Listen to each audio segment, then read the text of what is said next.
viernes, de estar atentos de este problema.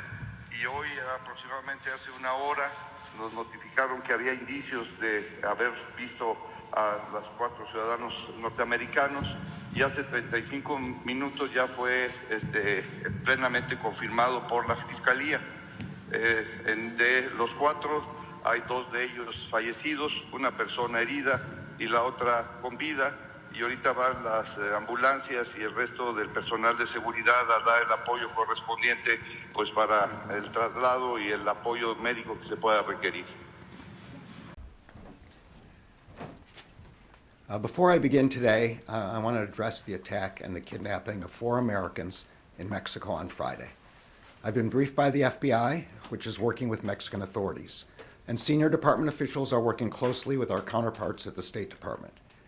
During this difficult time, I want to offer my deepest sympathies to the families of the Americans who were attacked and kidnapped.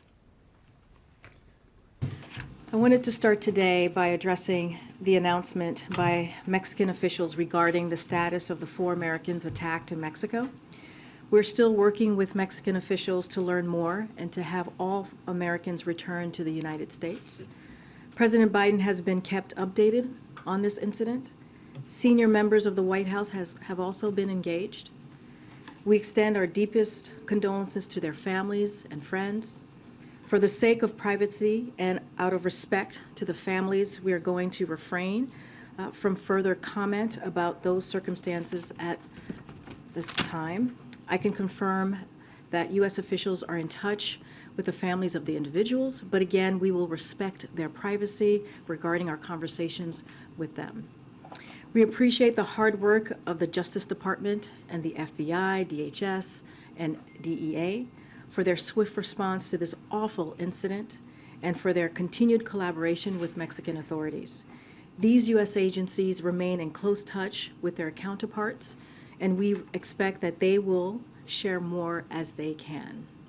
Attacks on U.S. citizens are unacceptable, no matter where or under what circumstances they happen.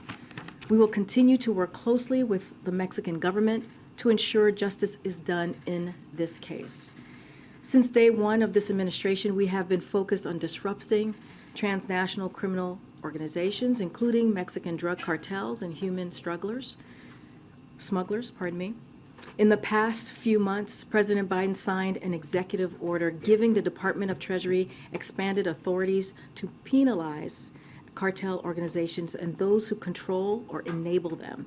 And we have imposed powerful new sanctions against cartel organizations in recent weeks. We remain committed to applying the full weight of our efforts and resources to counter them. Right now, our immediate concerns are for the safe return of our citizens, the health and well-being of those who survived this attack, and the support which must be rendered to the families of those who need it. First, today we learned the very sad news that Mexican state and federal authorities recovered 4 U.S. citizens kidnapped on March 3rd in Matamoros, Mexico. 2 U.S. citizens were returned to the United States. The bodies of 2 other U.S. citizens killed in the same incident were also recovered. We're providing all appropriate assistance to them and their families. We extend our deepest condolences to the family and loved ones of the deceased.